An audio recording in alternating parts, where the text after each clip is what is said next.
Sompa FM ene Sompa online.com enu ntino kasebo no twagu a wo like na wa share ede amayen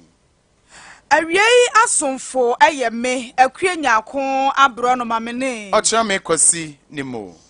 afei ensem no ni kiremu eni United Nations International Children Emergency Fund yetwanitia afre ni UNICEF womotu anamo ababono mantami emun na biaya se ye nura yade bewo akonipadua no akwati anyarewa hodo abroni fre vaccine no yaye se nuro no awie no babia de besien na enkonko se ye fre ho se cold room womo aba besibi ama ye bono mantain na sika twitwi die ye daso no eye 320,000 Ghana cedis ene den sa biaye no wasi ewo disease control asye ho na ho enana warda na di ediama bono regional health directorate no enti Dr. Kofi Amokodiem wono ene ye mantami mu pani kwankyerefo a wo hwe apomode ho nsam wonya akwanya sosafo animu biye puno no na oka senzentwerefo ne UNICEF mpanifo ne empanifo a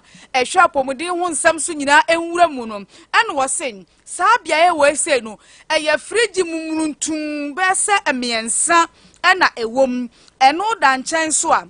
enuro biara ebefiri wo mai Ghana mu amanone ene mai foforo bia so aba no ebenya baabi de bia sie kura de bia surprise wo mai Ghana baabia enya Ghana nko anso wo se abibi mai no mu a atwe ho ahia te se Togo Mosi Kurom Burkina Faso ene Ivory Coast nyina no nso bunu hasei yebetume de vaccine akọ surprise won frisen sa cold room enro wo mu a enkonko sai wo kwan bia so Dr. Kofi Amokodiem. I'm happy to be here today to receive the handing over keys for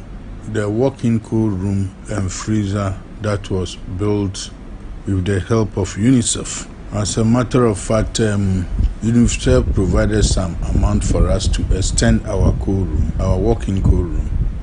As a region, decided that we were also going to top it up, add some amount to it for it to be able to hold at least 3 walk-in freezers. But the initial suggestion was for UNICEF to break down the old cold room walk-in freezer. But as a region, we didn't want that because the walk-in cold room was still working. So we decided to convince UNICEF to leave it for us. Well, we didn't expect something that was still working to be just destroyed and decommissioned. And we also noticed the fact that we could have it as a way of storage for vaccines that could be used in this region and also probably in other regions, and then probably also part of the West African sub-region as well. We are envisaging the Bono Regional Health Directorate storage room, cold room storage room, to be capable, to have the capacity to store so much vaccine that can benefit other sub-Saharan, other countries bordering Ghana like Burkina Faso, Togo,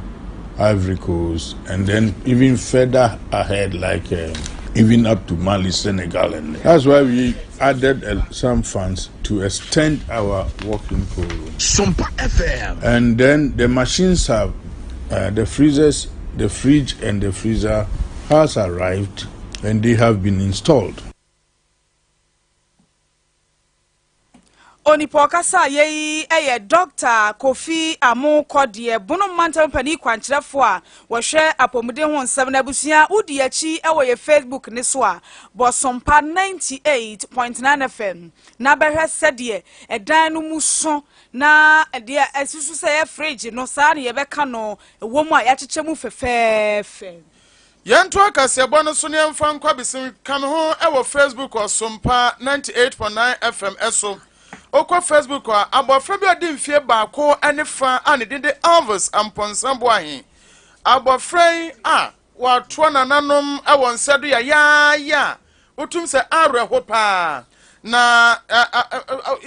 chese ohu se de wunsinka asemi mfa nkyere adasane amansan na de hwe Facebook na me kwa homa no so na me ne Elvis Amponsa bo ne papa no so din de Elvis Amponsa twetwe nkomo se eba ne sen na sen ne sisi ye abofra keto akura esan se de etete no ene de esisi no enchum ne se agama han agam Amponsa ba choma han agam Amponsa ba choma han Yegusua ehwe esan se opani no ewa ahoma no so a ye ne no edin ko agam Amponsa ba chwa temenka. Hello. Yeah, me pa choma han. Yeah. We de di kanema ya akopa wan. Yo. Ya nya ne ntie se wo ba wadi mfie baako ene fa ane de Elvis Amponsa bo ahe.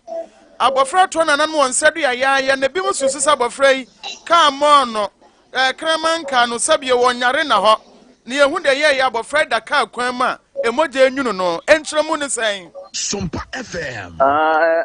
No correct. Na no na say na me wo krum. I know be friend say mission original hospital. And your friend just na hospital say me mama ne ho. Cause me back to one or the moja you know we pray mo de original. And I'm for me fast two car boy. Oh, tie Sompa. As me ko do ya no na doctor no bisa ni ne birthday na me bobo man no omtwetwe. So tell you nothing called Papa, my pastor or my no station no Timam to be in the buy. To other doctor came to channel or something called Aquantia, Quena, or Wuda, Panasol. Original. Jimmy Adam, who person in the city and Ajumano. I may call report to a GDC for the bar, but yeah, or according to Nimia Kumana, Nimia Paino. Yeah, na fi bi wo ye ne hye wo bo no mo to penso apa ho entina mo fi ho ebobo o me yankura be 9 na ketwa no pia bonte se wo kono ma me onti o mo be bi man to pia bonte o mo san ko bo no jo mo hu wi bi o jo mo se bi o bo no be ka che se akura na wuda kwa no ho ye kwa so ye hu se ka ne bo no se bi ni fu no moto na bono ya ni fiat bona ba hainura anyumra be ya bibisa bisantemwa ya ngure anopeso o maba be mi bisa ya ngure ntiafe na ya ni apeso na wia ya komota ko fara be fi na bra Agam Amponsa we de ya na mayemisa ya ba honom Sompa de ni kroto asa ba ho na ya ba ne moja anwuna gufom ho a wo mususu o mutrem sa na ya kora ne moja enwunu no na bro mo bobo na o mu di agro sa no ho so kan twam ho wi ni wonom woni bi mu edi agro bi an anya na o afra no cha duya oni ni nia ni odi na ki ana sita na o ye so ne ma ni na baba ko kan duya mo ye pro ni di agro ni bia if you want the video mo ko di agro ko bobo o sita na balandam Tine moja na otini obi di agro gidigidi sa. Okay. Na moja na nwunu na mokoya na obutum no na ne nipadua na kwa ne bi enho aka na ohwa se de na nsa tototo da se twetwetwe bi moja na abofra ne da ho no na ne ho namba bi atwetwa. O no ba bi a se na so achi no. Moja nipa so achi ka se na ho no. Buwa ma na so no ate. Nti but by team freeze was in Sanowo na ndi tiwo nisa nditiwo na yi nisa di kwa nditiwo no ai sana ya wato kuma ya pin wase no yo na ndi tiwo mo jibi jaba from that ni ba bia interview said o si chemu de enya ka na ebo no ana moto ani etimi hu no say ka I don't know Taka o say you just for papa na ya mo den wa pray no o tin to sa na so achi kase no na abu aguma moje enwunu ni nipadua na nkasa de hwe ntouch ma enti mususu se bibi enyoma boni bi kwaso o momentum ho ana ya bisimu ajabe bia ya gwazi bia fara bi mu bi da ti o mo be yo mu bi mu Oh, tie Sompa. Yes, me ko kase bia bi si amama di ni makudi tro o ma no mo yesai awe in fact awe madam na wo me yesa okay ti banana na wo miensa no mu ba ko na ato na nan mo nse do no abeto de so di mfe ba ko ne fa no kure oje wodi mfe ba ko ne fa fi ba ko ne fa wede me so ma me mfa nko wachi kakra bi abra no mo bobo wo fie na oma to woru wo ho no bebe no mo bobo na e ba moja ni gu no mu wura fie ho no omo ka se no wo fie obi ana se no no apia bonten no fie obi oye na so fie tiri nya so ko che no o che no na awura itaro no wa mpene no ja na so nko no ja na so nko ehon so kwan na so na kambasa card hwinhwinhwinhwim ho mo bro no so ya frɛ ho sai abisim domina so ho en say amu no wai amu no motre to apostle for the amount tie Sompa omo me yakọ for sign ibi ho tie ku court no ye ngeza fe ya ba hospital aye ne doctor no edi ho nkomo ana ma yenya na ne doctor ni nkomo nya me aduma se de nse no sitia na eyensema emu awura nwumre ne no edi nkomo wai batomate enso me da wase we eye Elvis Amponsa bo ahia wadi mfie ba ko ene fa wane ne nuanom ne nkwada binom edi agro e wo mantamu ba bi e front ma bisim domina ase acha sabofrai omudi agro na obi nka bi so mo nkwakwahwe a wodam mojam butufom moja nyunu na asa de ne papa kan na so achi wakase no omukọ ho na bu agum se bi na de aba bo ni trim se moto ne bo no se ka ne bo na na se de ho nso source bebre wo honom se ede ne to akoda no aposi fogusu eye hwehwemu ti de besi bia no yebema atefo nso aso ate Sia udi echi a hwe wo wani so ade Facebook ne ya Sompa 98.9 FM Sompa 98.9 FM Yekoye nim e won semfofro mu senior lecturer e wo Department of Environmental Management e wo University of Energy and Natural Resources UNEN eye Dr. Mary Entwin wodi afutuo amagana kuafo nyina sen se aban ebo ne homoden na ewiemu nsa kira ya abesensen kan na fo ye komu ni wiase nyina komu abrani fa ne climate change no akuafo mo homoden ye wo mafam de enya bi mfamwa na sen ena akuafo ba ye bi aboa ye ni hu nkomo Dr. Mary Entry Sompa kase ebo so ni awie ma ha o ya me do so minia yo my das ye wie ebrepa wanya ne ye bedi nkomo wo se akuafo nya bi mua na sa ban ye bia boa ma yatumi asoso climate change mu akuafo de ye ruo ne sen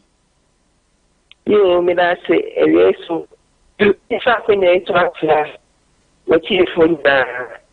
esma pa mo ye ebo o my Ghana tie Sompa se me se akuafo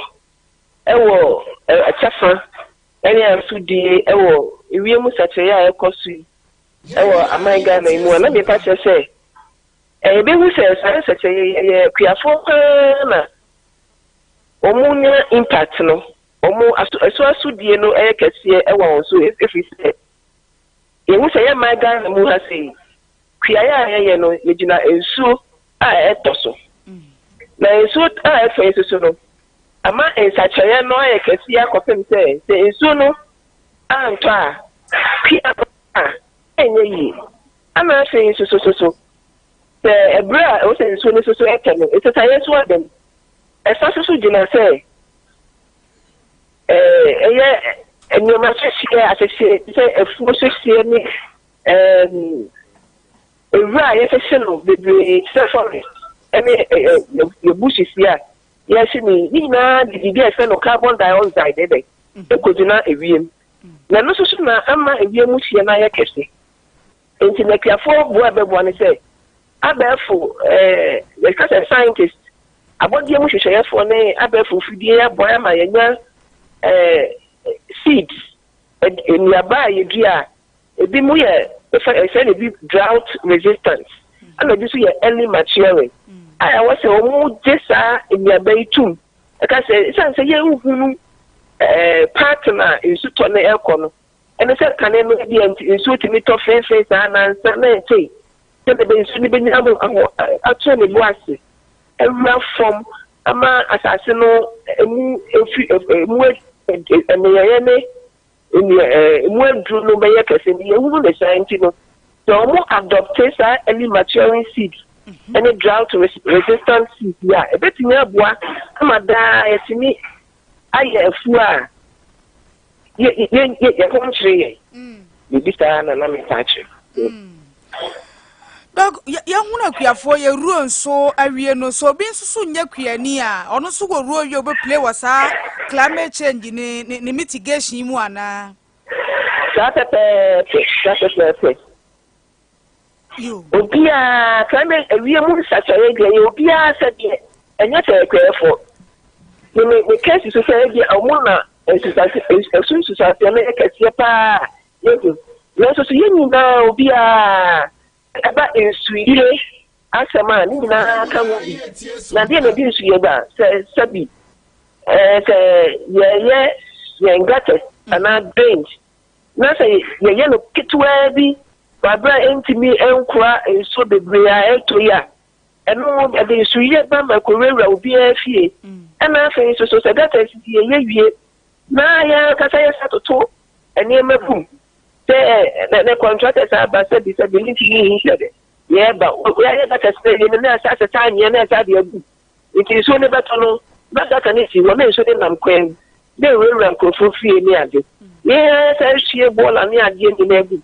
climate change mitigation ne deɛ ɛyɛ obiara kyɛdeɛ ne baakofoɔ nkoa na ɛbɛka sɛ bi a ɔno na nsusase ne ba ne so nsusase ne ba yɛ nyinaa so nti sɛ yɛyɛ mitigation strategies na yɛyɛ nyinaa yɛ asɛdeɛ sɛ yɛbɛka bom ɛfiri sɛ sɛ ɛka bom no ka sɛ yɛko akyi a anaasɛ yɛpɛ kwan a ɛbɛfa so yɛne climate change no atena a wɔabrɛ so nsusase so no ɛnyɛ kɛseɛ paa ɛwɔ yɛn so a ɛsɛ sɛ ɛsɛ sɛ obiara de ne ho gyim ɛfiri sɛ nsusansoɔ ne ba a obiara ntumi nye ne ho nsuo ɛba yɛ nyinaa yɛ so Ma Mary yɛn nase pia wie yi ɛbere pa wɔnya ne Sompa FM adi nkɔmmɔ mɛsɛ ne da ase paa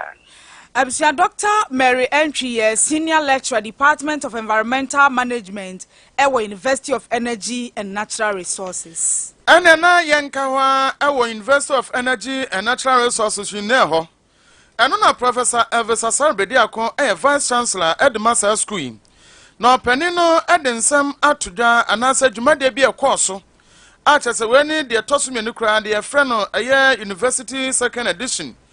Career friend no. Na ebeboa ama mabunu na nase asuafo no wo nso atumi ahumfasodie ene enepa ebeboa wo da akyen se empo okọ enwuma ahodom na Department of Petroleum Natural Gas Engineering and Computer and Electrical Engineering ana wo edesa na makomakomienu esi ho a wo di dwumadie bi a yato ne din Energy Transition Prospect and Challenges, the role of the graduate engineer. A womo edit sa adwumadie we sa nam yenu im no eno enam so ama empanifo ahodo ne nyumakuo ahodo enyina eba bepiemu ewo honom bia eba beto dwachim sen wohwe enkitahudi a asuafo no ebenya ene nyumakuo ahodo se bia okomonten so betimi aboa na womo ne nyumakuo bitisa Ghana Gas ene National Petroleum Authority and Electricity Company of Ghana enya wonko a won no a owo Bui Power Authority and Penformo Bui Generating Station Energy Commission, Gridco, Kofi Annan, ICT Training Center, one in Anom, Etimbo Modern Baby PMA, Sajumadi Koswa, Buapa Sabeya, one was as your ponum so sell womo Quako Yajumabi, and now we know common Tanko Yajumabia, to me Abua, Professor Sarbedia Kokasanum, Sompa Senu Tremu. Career fair events such as these are fruitful avenues to expose students to the career opportunities and changes in the industry, in all its sectors. Well done to the teams from the School of Energy and School of Engineering who have played a key part in making this day a success. I can imagine the hard work that has gone into making today a reality. I would say bravo for this great initiative. Oh yes, so the registrar is here. We need to tax other schools to also emulate what these two schools have done. Being the only university in Ghana and to a large extent in West Africa, whose mandate are predisposed on training resource personnel for energy and natural resources. It is a very welcome and tactful collaboration between the university and Where a professor Elvis Asan on a vice chancellor at my University of Energy and Natural Resources in there. Wabro Kojana Simpiasa War Kasana War Chakwayombe Fasono, and on this handsome way at 2 Aja. Abalekua ye one more at a tomb pennyfua, one more dinner air peso obedi party NPP anim. Now a prayer or mampenino. One more day, one more shishamunina, what a tour, and Nipanano abatujam. Na what the crater Pierre Drama ora Justin Kodia from Pong. Yawa ye my munina secretary Dema NPP Nansa Ashasian was same. Some pennyfua did this way ye do ya womunina na do one crater call ya to one where no womunina na party no aji woma tum. Ora lam quadra mantin yajina tum. Ora kwadwo poku woma jina tuma clan. Dr. Mahmoud Baomiam, ora boachichira mantin ajakon. Ora kwabena J e Japan. Ora Kennedy ohene e Japan. Dr. Kofi Kunadu Aprekun. Dr. Owusu Afriya Koton. Ora Jogate ena ora Francis Adenimo. Wenum ne mpanimfo dua. Wo jina predibre wo MPP mu a vetting committee say wakle wo mu. Anya one people amanyo konman yensan so nyina hwa wo Sunyani kropon mu en. Eno na Sunyani East eye constituency dima MPP amanyo ko no. Another ebinumo akeka wo mo party troye esi ahenefo no. O de bra Facebook na bra behwe na no pede ekoso e wo constituency ne regional office dima MPP amanyo ko no. Na nya grokra. Wono ofre tu ahene krom, wono ofre Sunyani, wono ofre bisimo, wono ofre tronie. Wono atese omo kan wo mu si ahene ni nyina ne dodo nanum bi agi twibe pem wo masem nyina ne se. Wo mu ni pani bia na se executive bia wo Sunyani East ha. Chese empo wono wo soro ho sen. Wo mu predi bleso betu frank ademan pipa manyo kono bi ba. Na so mu nyina kosia obi wo house mama mensa so. Mene chairman am wo Sunyani East eye MP pamanyo konim. Omo se no kura no omo mpese omo beti bi kura no. Esansen ni a wo sen ko mutimi di so ye kwoto hyehyɛ wo so mutimi di so no. Empanifo na boye mfita du ko mo so mu ni so na ni so kyena. Ne sande se mu ni so de a ene na wo mo nso omo ye party ma na omo si ahene no. Wo mo nso fa party ni hyehyɛ bi anya adwumant ni sante ne. Wo mo de dom ni nyina toto krando me kyerɛnsafoa ekototo wo mo office no ye constituency ho ene regional office so ye MP pamanyo ko na ba behwe se wo ma bodom pim ede krando etutum na ko pem regional office ya secretary no otomo say hey firi onom ko no wo mo ntupunu na pono na wo mo de o ma na do ba betena ho na o ma tutum krokro adentia onu bo akwasam ya kyerɛ me wo pani na tena so be semfie dunsia ne a kyerɛ ni e wo se wono nso timi firi so no bi foforo ba bi na empomu se party no fa ne ntoma pa afira na se wo mo age sa ne ma we nyina aboso de a wo mo musi ahene ne se da wo mo enti asien sei ana wo na osi ahene ne bi kan me hwe de amioa betena so a atroni wonya hwi wo ho hospital wo ho eye kufo person no musi police station wo ababio na besi amia bo 16 years ni atroni wonya hwe wo waba be ye ibs wo se funeral ground say yi no kra wangu bi mu kra ana odi dade na chichire ayi ni se funeral ground yempe amia ba wokọ ada ayi ampi na wona ebitimi e dai efa youth police soldiers but se wokọ ba bi a wo hwe ye wura Canada the one ye won person aso no amianya bi wo Sunyani East wa enso so ye nke se wo se wa ye aduma pa biem ne ekokoto se boru ni bo sini bo bi uni bo ni bo sini obi a biem na wo bo wo se na wa se no adenti no be say police station executive ni yem to aba no ne yanyi na ye mameto ya aba ne yem pe ye dipa na ye pe no no ye meyi ni se omra medi ye so adenti na court di injunction ato so and still matwam makoyi mpemfo so a yesu ni mpemfo bia enti de ye ka kire mpemfo ni se omra mehwe ne ye nto aba no ne ye mra meyi panyina ofata se odi ye so Sunyani East wa anyesa mi amika sei se amiasa ba atoni e kobodwa ye beto ma NDC ni no ampi ye beto ma NDC ni no me ya chemo ba betna so 16 years ye hu de wa ya ma ye wo ye kuro dua mu hanom wonye hwe se ma ye nso ye kura mu ya keti wo mpuntunwuma e ma ya ne bi kura na mlante ne bi kura ha wo ma ko sko nso adwuma kura de adwuma mu nya binya e ba sa ma kuro no bo ene ne o ma emfata na abo bam ne so aba ba bi mpuntu adwuma bi wo kura mu a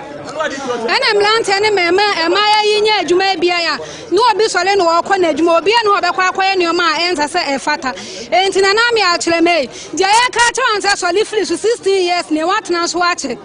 ye hu de wa ye nyo ofi akonya enti sole free so no obi nso mela enti ye bese ye man panimfo te sa place ya ye won kran ni kudu na na adoda nkwa akufo ado se ye oni pan nan bi origin mu a e wo so yi o mfiri won ne tene ya ebi ni awo ba na ne o mo party no amisi ansu kumi o mo party no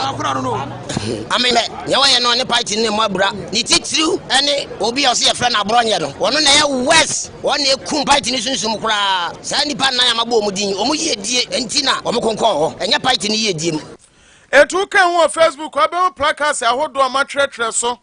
ana party no ayeyewura kwame bafa abronye ese party no chese ensema ahodo bebre de matretre gu placards no so a okay wo Facebook a obehu de ne ekoso Sunyani MP pamanyoko no wo mo atena ye ba ko ewo ha ye to akase bo no so de amade a se de aba betodwa ewo wiase afana nyina man Ghana eka ho bia se de egu akwan so nyina ne se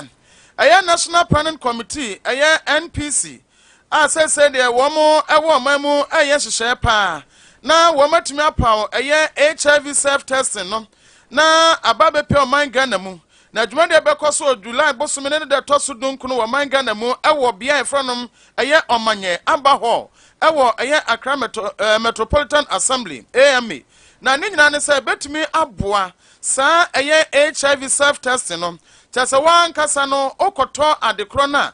wan kasa ya chiro kwan be faso betumi di ahwe eye umojam anani peduna hu se ya de aye frene HIV mo no ebu oni peduna manam se ye kawa so babu ona se ohwe na ne yafunumu onhu ni ya waseme kwa akoto pregnancy ho ni test no akwa akoto bi ni a kire so kwa ye se show se kokko ni se ena meka so bi se brain na dai ni yam de ne pram esan se nya beto danger pe na tese onyem no ano no na no ana se de aba beto ja kire se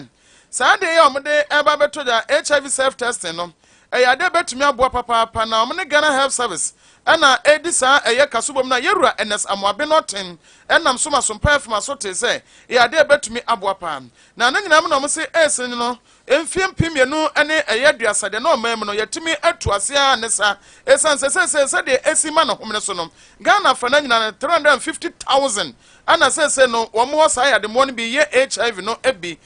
eno ababeto da chem se eye awre ho papa say eye 350,000 mo wo sa ya de mo no bi no nyamianim ni na mom oba be piemu pa de a oman Ghana se be betumi atu ase no wo bi okra na kasa onko yare sabia no onko hese ya de mo no bi oni ni peduan ma na ofere edi se lanche sa adwuma de wei eye HIV self test ne de a ebetumi aboa ama dodo na nso ahu se ya de no ewo ho netumi abre ano ase Kasiabono SC